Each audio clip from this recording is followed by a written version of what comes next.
네, 오늘 말씀의 제목은 성령의 역사로 세워진 교회라는 제목입니다.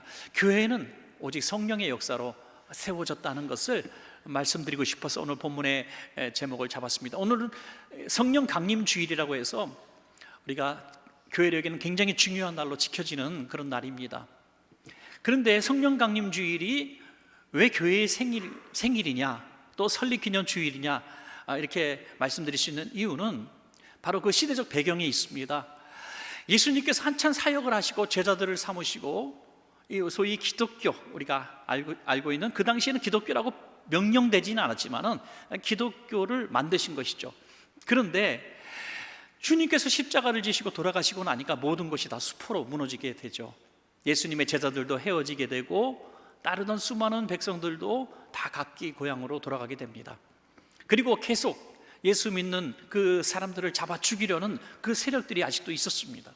그래서 기독교는 꽃도 피워보지 못하고 이제 사라지는구나, 이런 생각을 하고 있을 때 예수님께서 부활하셨고 또 약속하신 대로 오순절 마가다락방에 120명이 열심히 기도할 때 성령께서 강하게 임재하시고, 그 성령께서 임재하신 증거대로 그들은 자기들이 배워보지 못한 방언을 말하게 되고 담대한 마음이 들게 되고 이전에 없었던 놀라운 기적의 역사들, 그런 역사들이 일어나게 되죠. 그리고 그 역사의 자연스러운 결과로 사람들이 모이게 되고 교회를 세우게 되고, 그때부터 이제 오늘날의 기독교 교회가 세워지게 된 것입니다. 그리고 그 교회는 계속해서 땅끝까지 증거되어져서 전 세계에 교회가 세워지게 된 것이죠. 그래서 2000년의 세월이 지났습니다. 여러분, 처음 교회가 세워지고 2000년이 지났습니다. 그 세월 동안에 참 교회의 모습이 다양해지기도 하고 또 많이 훼손되기도 하고 또 엉터리 같은 교회들도 생기기도 하고요. 또 큰 교회도 있고 작은 교회도 있고 수많은 교파들이 생겨나게 되고, 그래서 우리는 한 2000년쯤 지난 오늘날 잠깐 헷갈리게 돼요. 어느 게 진짜 교회인가? 그래서 우리 성도님들도 이사를 가게 되면 저한테 꼭 이렇게 묻습니다. 목사님, 그 동네에 다닐 만한 교회가 있으면 소개시켜 주세요. 안전한 교회, 이단과 사이비가 아닌 건강한 교회, 좋은 교회 소개시켜 주십시오. 해외에 가도 마찬가지입니다. 우리가 분별하기에 너무 어려울 정도로 정말 많은 종류의 교회들이 이 시대에 세워져 있습니다. 그러면 우리가 이왕 신앙생활 할 바에야 정말 좋은 교회, 올바른 교회를 다녀야 되지 않겠습니까? 그러면 그 교회는 언제 찾아볼 수 있는가? 바로 처음 세워진 교회입니다. 처음 예수님께서 성령으로 세워주신 그 처음 교회, 그 처음 교회가 교회의 본질입니다. 여러분, 우리는 그 교회를 향해서 또 지향해서 나가야 될 줄로 믿습니다. 자꾸 교회가 껍데기가 복잡해지고 형식이 제도가 만들어지고 많은 것들이 막 이렇게 덕지덕지 씌워졌지만은 우린 좀 몸을 가볍게 할 필요가 있는 거예요. 다시 처음 교회, 처음에 역사하신 그 교회, 우리 그 본연의 모습을 우리가 찾아가야 한다고 하는 것입니다. 여기서 중요한 단서가 하나 나옵니다. 교회가 세워진 것은 성령의 전적인 역사였다는 거죠. 성령의 전적인 역사로 오늘 보니까 세 가지 증거들이 드러나게 되고 그것이 자연스럽게 교회가 만들어지는 데 쓰임받게 됩니다. 오늘 우리가 꿈꾸는 처음 교회, 그리고 성령님이 역사하시는 교회는 어떤 교회인가 한번 사모하면서 우리가 이 말씀을 함께 나누고자 합니다. 첫 번째로, 구원의 역사로 세워진 교회입니다. 성령께서 역사하실 때 가장 먼저 일어났던 그런 현상은 구원받는 사람의 수가 늘어난 것이죠. 분명히 이전에, 성령 받기 전에는 예수 믿는 사람들을 다 잡아 죽이려고 했습니다. 그리고 제자들도 용기가 없었습니다. 예수님께서 신문당하실 때 수제자라고 하는 베드로조차 나 예수님 모르는 사람입니다, 예수 그가 누구야 하면서 예수님을 저주까지 했다고 성경은 말씀하고 있습니다. 그렇게 용기 없었던 제자들이 갑자기 어느 날 갑자기 길거리로 뛰쳐나와서 예수님은 하나님의 아들이십니다, 당신들이 십자가에 못 박은 사람이 바로 예수님, 하나님의 아들이십니다, 구원자십니다 라고 선포하게 됩니다. 그 결정적인 원인은 바로 그들이 성령 받기 이전과 성령 받기 이후의 차이점이라는 것을 우리가 알게 되는 것이죠. 성도는 더 이상 숨어 있지 않았습니다. 두려움이 없었습니다. 그러면 그 상황은 변하지 않았습니다. 여전히 예수 믿는 사람들을 잡아 죽이려는 상황이었습니다. 그럼 예수 믿는 이 사람들, 제자들은 다 잡아 죽임을 당하거나 예수님처럼 십자가형을 당해야 되는데 놀라운 반전의 역사가 일어나죠. 분명히 똑같은 상황이었는데 제자들이 이 복음을 선포할 때 사람들이 찔림을 받게 되는 거죠. 마음의 찔림을 받아서 너무나 두려움 속에서 막 가슴을 칩니다. 그리고 제자들 앞에 와서 우리가 어떻게 해야 되느냐, 우리가 하나님의 아들 예수님을 죽였는데 어떻게 해야 우리가 죄사함 받고 구원받을 수 있느냐 라면서 울면서 다가오는데, 그 무리가, 그래서 구원받은 무리가 하루에 3,000명이나 되는 기적 같은 일이 벌어지게 된 것이죠. 사도행전 2장 37절에서 38절 말씀입니다. 그들이 이 말을 듣고 마음에 찔려 베드로와 다른 사도들에게 물어 이르되 형제들아 우리가 어찌할꼬 하거늘 베드로가 이르되 너희가 회개하여 각각 예수 그리스도의 이름으로 세례를 받고 죄사함을 받으라. 그리하면 성령의 선물을 받으리니. 아멘. 그들이 가슴을 치며 어떻게 해야 되겠습니까? 라고 울며 왔을 때 아주 명쾌한 대답을 하시죠. 너희가 그 딱딱한 마음, 완악한 마음 가지고는 도무지 구원받을 수 없으니까 회개해야 된다. 회개하고 죄사함을 받아야 한다. 죄사함 받으면 성령을 선물로 받고 구원을 받을 것이다.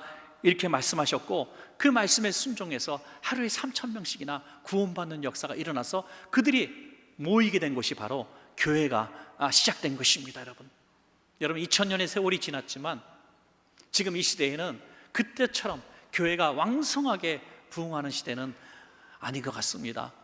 교회들마다 새신자가 막 늘거나 예수 안 믿는 사람들이 많이 와서 이처럼 마음에 찔림을 받고 예수님이 믿어지고 해서 세례도 받고 예수 믿는 사람이 되고, 그래서 교회가 확장되어지고 부흥되어지는 이런 뜨거운 시대가 있었지만 지금은 조금 이제 식어진 때가 되었습니다. 여러분, 그렇지만 이거 정상이 아니라는 겁니다. 정말 정상은 이렇게 수평 이동, 믿는 사람들이 이 교회 갔다 저 교회 갔다 뭐 그런 이동이 아니라 전혀 예수님을 몰랐던 사람들이, 자기가 죄인인 줄도 모르고 살아갔던 수많은 사람들이 복음을 들을 때에 자신에게 주시는 하나님의 말씀으로 믿어지고 그 딱딱하고 완악한 마음들이 순간에 녹아지고 깨어지는 거예요.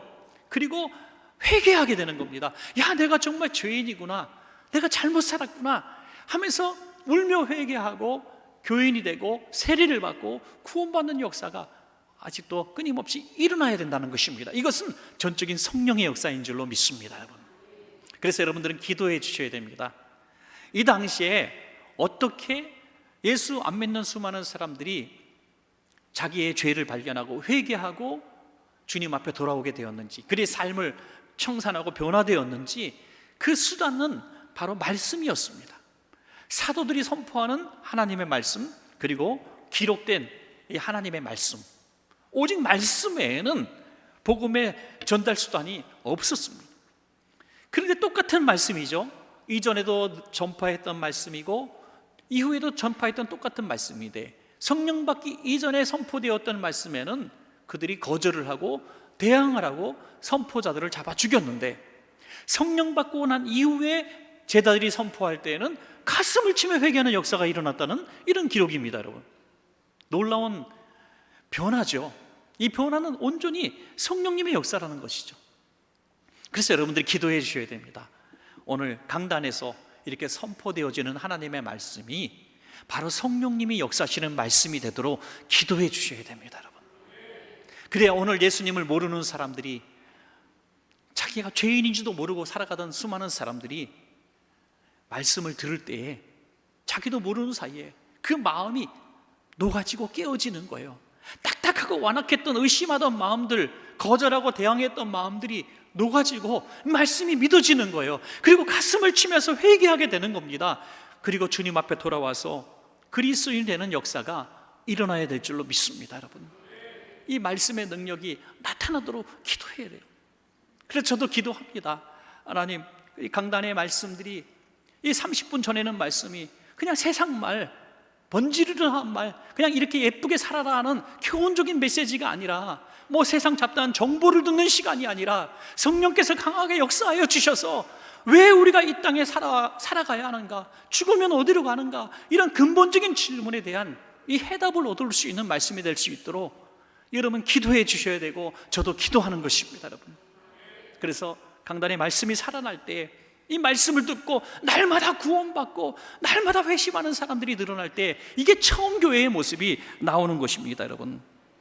또 기록된 하나님의 말씀도 마찬가지입니다. 기록된 말씀이 전파되어질 때 이 말씀은 다 역사하는 힘이 있습니다. 우리가 성경 구절 하나 읽고 또 구역장님이 성경 한 구절 읽어드릴 때 이 말씀에도 날카로운 말씀이 있다고 하는 것이죠. 자, 히브리서 4장 12절 말씀에 하나님의 말씀은 살아있고 활력이 있어 좌우의 날선 어떤 검보다도 예리하여 혼과 영과 및 관절과 골수를 찔러 쪼개기까지 하며 또 마음과 생각과 뜻을 판단하나니 그랬습니다. 저는 그래서 참 소원을 하나 갖는 것은 뭐냐면, 이 주일날 말씀을 들을 때 여러분 마음속에 찔림이 있기를 바랍니다. 찔림. 내가 이 말씀에 다 비춰보니까 내가 죄인이구나, 내가 회개해야 되겠구나, 내가 변화된 삶을 살아야 되겠구나, 매주마다 깨달았으면 좋겠어요, 여러분. 그 사람의 말로 권면으로 되겠습니까, 여러분? 안 되는 거예요. 저보다 연세 높으신 분도 많고 더 많이 배운 분도 많고, 한도 제가 목사라고 강단에 섰다고 제가 선포되어오는 말씀에 어떻게 다 아멘하고 받아들일 수 있겠습니까? 성령님의 전적인 역사가 아니면 도무지 이루어질 수 없는 것입니다, 여러분. 그래서 이 말씀 들을 때 어느 날 갑자기 내가 정말 악하게 살았구나, 남편에게, 아내에게, 부모에게, 자식에게 내가 정말 잘못된 삶을 살았구나, 형편없는 삶을 살았구나, 내가 형제에게, 자매에게 정말 못할 말들을 하고 살았구나, 내가 아무렇지도 않게 지었던 부정과 부패와 이런 죄악들이 정말 하나님 앞에 큰 죄구나라는 것들이 말씀을 들을 때 깨달아지기를 바라는 것입니다, 여러분. 그때 하나님, 내가 회개합니다 하고 회개하고 주님 앞에 돌아올 때에 날마다 매주마다 이런 역사가 일어나게 될 때, 이게 진짜 교회의 모습으로 형성되는 것입니다, 여러분. 우리 교회는 날마다 이렇게 말씀이 흥황하고 말씀의 찔림을 받고 날마다 회개하고 변화되고 돌아오는 사람들이 늘어나는 교회가 되었으면 좋겠습니다, 여러분. 또한 두 번째는 기적의 역사로 세워진 교회입니다. 교회에는 기적이 일어나야 되죠. 사도행전 2장 43절입니다. 사람마다 두려워하는데 사도들로 말미암아 기사와 표적이 많이 나타나니. 여러분, 교회 안에 이 기적이 일어나야 정말 하나님이 살아계시구나 하는 것들을 우리가 체험하지 않겠습니까? 과거 예수님 당시에 또는 사도들의 시대에만 있었던 기적이 아니라 지금도 우리가 눈을 조금 더 들어서 본다면 수많은 교회들마다 이런 기적의 역사가 하나쯤은 다 있지 않습니까? 여러분, 신앙생활 다 각자 연조가 다를 겁니다. 어떤 분은 모태신앙으로 오랫동안 신앙생활 하신 분도 계시고, 어떤 분은 10년, 어떤 분은 20년 교회에 오신 분들도 계실 거예요. 그런데 이런 질문을 한번 드리고 싶어요. 정말 내가 예수 믿고 예수님이 살아계시고 내 삶에 역사하신 기적 같은 일이 내가 하나는 가지고 있는가 하는 거죠. 하나쯤은 가지고 있는가? 그런 경험이 없이 우리가 신앙생활 하니까 우리가 신앙생활, 교회 생활이 그렇게 뜨겁지가 못한 것이죠. 여러분, 뜨거운 어떤 경험, 하나님이 살아계시고 기적을 일으키신 기사와 표적의 경험들이 우리 가운데 있어야 될 줄로 믿습니다. 그래서 너무 일찍 질병을 가지신 분들 너무 일찍 적응하거나 운명으로 받아들이거나 포기하지 말라고 말씀을 드리는 겁니다. 분명히 하나님은 살아계시고 오늘도 기도에서 나온 수많은 사람들의 얘기가 있는데 우리가 그 주인공이 되지 말란 법이 있습니까, 여러분? 오늘 기적의 비결, 그 기적의 비결은 바로 성령의 역사인데, 그 성령의 역사가 왜 기적의 비결이 되느냐? 오늘 한 가지 비유가 있습니다. 베드로와 요한이 성전 미문이라고 하는 성전의 문을 지나갈 때 나면서부터 한 번도 걸어보지 못했던 그런 장애인이 구걸을 하고 있었습니다. 베드로와 요한이 뭔가 그들에게 주고 싶었지만 가진 것이 없었다고 했어요. 그런데 믿음을 가지고 선포하게 됩니다. 분명히 그 사람을 만난 적도 있을 것이고 이전에도 그 문을 지나서 기도도 했는데 오늘은 변화된 거예요. 뭐가 왜 변화됐습니까? 전에는 성령 받지 못했던 제자들이었고 지금 성령 충만 받으니까 지금 믿음이 생긴 거예요. 지금 기도하면 이 사람이 일어날 거라고 하는 믿음이 생긴 겁니다. 그래서 선포하죠. 사도행전 3장 6절입니다. 베드로가 이르되 은과 금은 내게 없거니와 내게 있는 이것을 내게 주노니 나사렛 예수 그리스도의 이름으로 일어나 걸으라 선포했습니다. 믿음으로 선포하고 손을 잡아 일으키니 일어나는 역사가 일어나니까 그 사람으로 말미암아 그 사람이 나면서부터 걸어보지 못했다는 것을 동네 사람이 다 아는데 그가 일어나서 걷는 거 보니까 성전에 들어갔다가 나왔다 하면서 찬양하는 걸 보니까 사람들이 깜짝 놀란 거예요.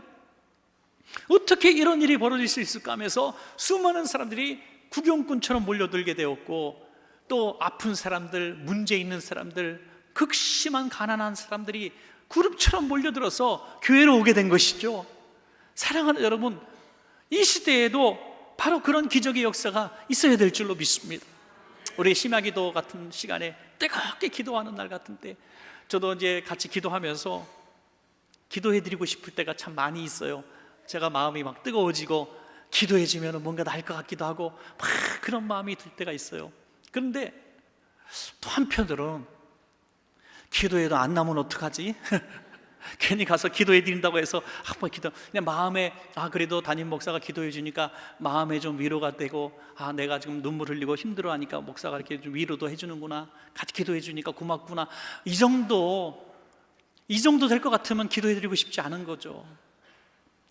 제가 마음으로 위로하고 사람으로서 인정으로 이렇게 같이 공감하는 것이 아니라 제가 믿음으로 지금 살아계신 성령님, 지금 역사하시는 주님, 오늘 이 사람의 병을 고쳐주십시오 하는 저도 믿음을 갖기를 원하고 기도 받으시는 분도 주님 정말 이 시간에 살아계신 줄로 믿습니다. 많은 사람들이 질병에서 낫다고 하는데 제가 그 주인공이 되기를 원합니다. 아멘 하면서 기도받기를 원하는 것입니다. 여러분, 그럴 때 분명히 역사가 일어날 줄로 믿습니다.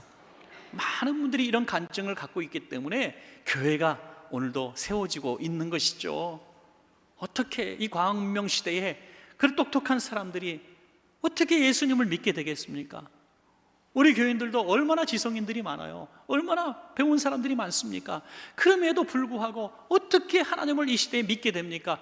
그 삶에 상식적으로 경험적으로 이해할 수 없는 삶에 놀라운 기적들이 있었기 때문에 그걸 간직하기 때문에 믿을 수밖에 없는 거예요. 어떻게 설명할 수가 있겠습니까? 여러분, 사도들이 얼마나 기적을 많이 일으켰는지 사도행전 5장 15절에서 16절 보면 너무 놀랍습니다. 심지어 병든 사람을 메고 거리에 나가 침대와 요 위에 누이고 베드로가 지날 때의 호크의 그림자라도 누구에게 덮일까 바라고 예루살렘 부근에 수많은 사람들도 모여 병든 사람과 더러운 귀신에게 괴로움 받는 사람을 데리고 와서 다 나음을 얻으니라. 아멘. 많은 얘기를 할 수 없지만 우리 교회도 그런 분들이 참 많지 않습니까? 여러분의 예의 중에 하나긴 합니다만 어떤 우리 성도님 말할 수 없는 중독 때문에 너무 고통을 받았어요. 술, 담배 중독은 뭐 말할 것도 없고요. 거기다가 뭐 폭력에다가 도박에다가 집에서 아주 희망이 없는 사람이었습니다. 그런데 우리 주님 앞에 나와서 예수 믿고 이제 얼마나 뜨겁게 기도했는지, 주님, 네, 이렇게 살다가 저는 죽을 수밖에 없습니다. 우리 가족들에게 정말 이 암적인 존재고 내가 어떻게 살아갈 수 있겠습니까? 하고 통곡하며 회개했는데요, 정말 하나님께서 강하게 임재하심을 느꼈습니다. 그렇게 인간적으로 끊으려고 노력했던 그 중독성 있는 것들이 거짓말처럼 하루에 싹 끊어지게 되었고 지금 훌륭한 중직자로 사역하고 계시는 것이죠. 여러분, 놀라운 일 아닙니까? 이걸 어떻게 설명할 수 있겠습니까? 설명할 방법이 없는 거예요. 한 번은 정신적인 문제가 있어서 집에서 막 난장판을 내고 가구를 부시고 막 부모를 폭력을 하는 그런 사람이 있는데 교회 제발 좀 기도하러 와달라고 어떤 강압적인 사람들이 와서 해도 그 힘이 담당할 수 없는데 교회에서 기도하러 가니까요, 저도 갔거든요. 기도하러 가니까 순한 영처럼 가만히 이렇게 앉아 있는 거예요. 어떻게 이런 일을 설명할 수 있겠습니까? 우리가 아니라 우리 안에 역사하시는 성령께서 일하시는 것입니다. 여러분, 그러면 이런 기적이 있기 때문에 계속 교회는 세워질 수밖에 없는 것입니다. 여러분, 하물며 여러분들이 상한 몸과 상한 마음을 가지고 당연하게 받아들이고 신앙생활 해서야 되겠습니까? 여러분들 집안에 그 악한 고리를 끊으시고 질병에서 해방되시고 그 마음에 오랫동안 가지고 있었던 질병에서, 상한 마음에서 해방되시기 바랍니다. 주님은 오늘 성령으로 자유를 주실 줄로 믿습니다. 여러분, 마지막 세 번째는 사랑의 역사로 세워진 교회입니다. 교회에는 뭐니 해도 사랑이 있어야 돼요. 사랑이 있어야 됩니다. 교회가 사랑을 잃어버리면 다 잃어버리는 거예요. 교회가 뭐 건물이 힘입니까? 거기 있는 사람들이 힘입니까? 재물이 힘입니까? 그런 게 힘이 아니에요. 교회는 세상에서 볼 수 없는 사랑이 있기 때문에 교회로 사람들이 사랑받고 싶어서 몰려드는 거예요. 그런데 이 시대의 교회가 왜 이렇게 만신창이가 되었을까요? 사랑을 잃어버렸기 때문에. 성경을 몰라서입니까? 신학을 몰라서입니까? 법이 없어서입니까? 아니라는 거예요. 사랑을 잃어버렸기 때문에.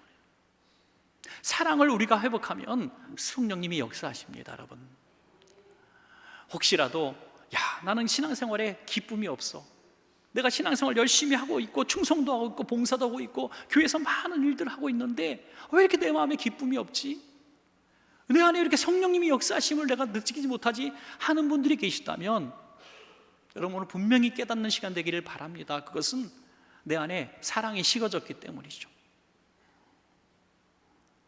우리가 모두 꿈꾸는 교회의 모습이 바로 오늘 사도행전에 나타납니다. 사도행전 2장 44절에서 47절입니다. 믿는 사람이 다 함께 있어 모든 물건을 서로 통용하고 또 재산과 소유를 팔아 각 사람의 필요를 따라 나눠주며 날마다 마음을 같이하여 성전에 모이기를 힘쓰고 집에서 떡을 떼며 기쁨과 순전한 마음으로 음식을 먹고 하나님을 찬미하며 또 온 백성에게 칭송을 받으니 주께서 구원받는 사람을 날마다 더하게 하시니라.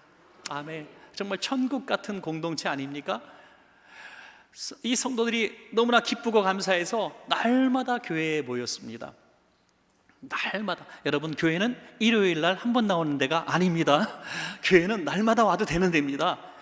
저희 오면은 교회가 날마다 이렇게 되죠. 모르는 사람들은 참 목사는 참 좋겠다, 일요일 날 한 번만 강단했으면. 아니에요, 매일 출근합니다. 저도 하여튼 교회 오면은 매일같이 예배가 있어요.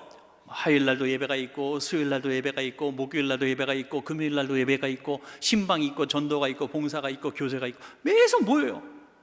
우리 지하 1층 내려오고 하면 평일 날도 이 방에서도 기도하고 저 방에서도 기도하고 계속 기도하는 분들이 많습니다. 여러분, 이 모습이 살아있는 교회의 모습이에요. 문 딱 걸어 잠그고 들어오는 사람도 없고 나가는 사람도 없고, 이게 무슨 교회입니까 여러분? 우리 교회는 날마다 사람들이 들락달락거리고 모이면 예배하고 모이면 기도하고 언제든지 교회 오면 예배할 수 있고 기도할 수 있는 교회가 되기를 소원합니다. 그렇게 초대교회의 원래 모습이었어요. 모이다 보니까 식대가 되니까 배가 고프겠어요? 안 고프겠어요? 배가 고프잖아요. 뭐 먹기 위해서 온 건 아니었지만 교회에서 머물다 보니까 배가 고픈 거죠. 여러분, 오늘날의 배고픈 것과 다른 겁니다. 오늘날은 살을 빼려고 덜 먹잖아요. 그런데 이 당시는 적어도 70%에서 90%가 하루에 한 끼를 간신히 먹는 사람들, 그날 일하지 못하면 그날 굶을 수밖에 없는 사람들이에요. 어떤 학자는 90%라고까지 봐요. 푸토코스 계층이라는데 이 사람들은 하루를 벌어 하루 먹고 사는 사람이 90%라고 학자들은 얘기합니다. 그러니 그날 일을 못 나가고 그날 또 소득이 없으면 그냥 가족이 굶니다. 여러분, 이런 모습은 지금 아프리카에서도 여전히 있습니다. 제가 아프리카 여러 번 갔지만 아프리카 갔을 때 보면 그 동네에 들어가면 하루에 한 끼 먹는 동네예요. 그냥 모든 동네가 다 그래요. 하루에 한 끼 먹어요. 식대가 따로 있는 게 아니라 너무 배고프면 이렇게 끄직끄직해서 곡식가루 모래 섞인 거 그냥 해서 구워 먹는 거예요. 그렇게 살아가니까 배쩍 말라가지고 영양실조에 다 죽어가는 거예요. 40대기 전에 다 죽는 거예요. 여러분, 이렇게 불쌍한 사람들이 바로 초대교회 성도들이었단 말입니다. 그러니까 힘없이 다 교회 들어오면 싸온 도시락을 나눠주고 자기 먹을 거 나눠주고 피 같은 양식을 나눠줬던 거예요. 너도 가난하고 나도 가난한데 뭘 줄 게 있어요? 그러니까 조금 있는 성도들이 뭘 했어요? 집을 팔았대요. 집을 팔고 땅을 팔고 소를 팔고 양을 팔아서 사도들의 발 앞에 두었다고 성경은 말씀하고 있지 않습니까? 그래서 사도들이 발 앞에 둔 그 재물을 다시 가지고 많은 빵을 사고 또 양식을 준비해서 그냥 하루하루 굶어 죽을 수밖에 없는 사람들을 다 교회로 불러다가 무료로 양식을 먹이고 이래서 무료 90주처럼 운영된 것이 바로 교회였다는 거예요. 교회가 먹을 때가 살기 위해서 교회로 몰렸다. 여러분, 이런 정신은 지금도 교회는 잃어버리면 안 되는 거예요. 우리가 이 지역에 세워진 이유가 바로 이 지역에 죽어가는 그 사람들의 영혼과 육신을 우리가 책임지기 위해서 이 자리에 교회가 세워진 것입니다, 여러분. 그래서 이런 아름다운 선행이 있을 때 참으로 저는 목회하면서 딱 하나 부러운 게 있어요. 너무너무 부러운 게 있어요. 그건 뭐냐면 좀 이렇게 선한 일을 팍팍 하는 사람들이 너무너무 부러운 거예요. 제가 필리핀에 몇 해 전에 필리핀에 우리 목사님 4사람과 함께 이제 선교사님들을 후원하기 위해서 세미나를 진행을 했습니다. 선교사님 세미나비를 다 우리 4명이 우리 4교회가 담당을 하고 숙식을 다 제공하고 호텔비를 다 제공했습니다. 그래서 그 집회를 했는데 140명이 모였어요. 선교사님들 140명을 놓고 우리 4명이 우리 목사님들이 이제 집회를 하고 그 바로 인근에 신학교를 하나 갔습니다. 신학교가 바울 신학교라는 신학교인데 그 신학교 학생들이 굉장히 많았습니다. 우리 4명이 가서 이제 거기서 이제 교제도 하고 신학생들을 만나고 하는데 그 신학교 교장 선생님이 그 더운 나라니까 이제 체육관이 있는데 뚜껑을 못 씌운 거예요. 그리고 또 바닥도 엉망이고 그래서 이거 바닥도 공사하고 농구 코트도 놓고 천장도 씌우고 해야 되는데 돈이 없어서 못 하고 있습니다. 뭔 얘기예요? 돈 달라는 얘기잖아요, 그죠? 그래서 저는 그런 얘기는 또 못 들은 척하고 그냥 이렇게 뭐 이렇게 하고 있는데 4명 중에 한 목사님이 얼마 듭니까? 딱 그러면 우리 돈으로 한 1억 듭니다. 그래요. 그랬더니 3초인가 5초 만에 저희가 내겠습니다. 딱 그러더라고요. 배 아파서 죽는 줄 알았습니다. 그게 너무 부러운 거예요, 나는. 뭐 잘 먹고 잘 사는 거 뭐 그런 게 부러운 게 아니라 그렇게 선한 일에 팡 쓰는 게 너무너무 부러운 거예요. 너무너무 부러운 거예요. 그러다 보니까 하나님이 우리 교회도 이렇게 복을 주셔서 또 선한 일을 많이 하는 교회가 됐는지 모르겠어요. 지금 여러분들 놀라지 마십시오. 지금 이 어려운 시대에 해외 교회 4교회를 동시에 짓고 있습니다. 할렐루야. 네, 그분보다 더 많은 액수를 쓰고 있어요, 사실은. 그런데 이렇게 선한 일에 마음껏 쓰고 또 공부 못하는 학생들 막 공부시키고 아픈 사람들 병원에 보내주고 이런 일들이 교회가 해야 되는 아주 본연의 임무 중에 하나라는 것을 우리는 잊어서는 안 된다는 거예요. 왜? 초대교회가 그랬기 때문에. 그래서 초대교회가 부흥한 겁니다. 성장한 겁니다. 그걸 잃어버리면 교회는 건물만 남는 교회가 될 겁니다. 여러분, 이 모든 것들이 어떻게 이루어졌는가? 사랑 때문에. 여러분, 신앙생활 정말 올바르게 하고 싶고 성령님이 역사하시는 신앙생활 하고 싶고 정말 이런 기적을 경험하는 신앙생활 하고 싶으면 전제 조건이 하나 있습니다. 여러분의 사랑의 사람이 되셔야 됩니다. 여러분, 사랑이 없고 미움이 있고 요 안에 증오가 있고 불평이 있고 원망이 있으면 절대로 성령님이 여러분 안에 역사할 수 없습니다. 그러면 사랑도 없고요, 기적도 없습니다. 그러니까 좋은 말 할 때 들으십시오. 좋은 말 할 때 용서해 주십시오. 까짓 거 용서 못해요. 예? 어떤 사람 철천지 원수인데 이제 돌아가시기 직전이 되니까 친구가 너무너무 미안해갖고 불렀대요. 내가 죽기 직전이니까 내가 너 용서할게 해서 눈물을 흘리면서 화해했는데 안 죽은 거예요. 다시 살아나셨어. 그래서 다음에 이렇게 쌀쌀맞게 대하더래요. 아유, 우리가 화해했는데 왜 쌀쌀맞게 대하냐? 그땐 죽을 줄 알고 그랬는데 내가 사니까 다시 너가 미워졌다. 그래, 깨달았어요. 내가 죽으면 용서할 수 있다는 거예요. 네, 내가 죽으면 용서할 수 있어요. 내가 죽으면 사랑할 수 있어요. 죽을 때 뭐 다 가져갈 겁니까? 죽을 때 내 마음대로 다 할 수 있습니까? 여러분, 할 수 있을 때 용서해주고 할 수 있을 때 사랑하고 할 수 있을 때 용납하고 하십시오. 그러면 성령님이 역사하십니다. 우리 개인도 교회도, 가정도, 여러분의 삶도, 그 신앙의 정통, 아름다운 선행의 정통은 여러분의 자녀들이 그 복을 받을 거예요. 그 명문가가 될 겁니다. 여러분, 오늘 말씀을 맺겠습니다. 오늘 성령 강림 주일날, 이 혼란한 시대에, 가치관이 상실된 시대에, 인생의 목적이 그냥 돈 버는 거 하나 갖고 사람 죽이는 것도 우습게 여기는 이 시대에 하나님은 교회를 선물로 주셨습니다. 교회의 목적이 뭘까요? 바로 이 성령께서 역사하시고 만들어 가셨던 그 교회, 처음 교회, 그 교회를 우리가 회복해야 되는데, 그 교회는 날마다 구원받는 사람이 더하는, 구원받는 사람이 계속 들어오는 교회가 되고, 날마다 하나님의 살아계시는 그 기적과 치유의 역사가 일어나게 되고, 사랑 없는 사람들이 사랑을 품고 베풀고 나눠주는 교회, 이 교회가 되어질 때 하나님께서 역사하시고 내주하시는 그런 성령이 역사하시는 교회가 될 줄로 믿습니다. 우리 교회가 그런 교회가 되기를 간절히 축복합니다.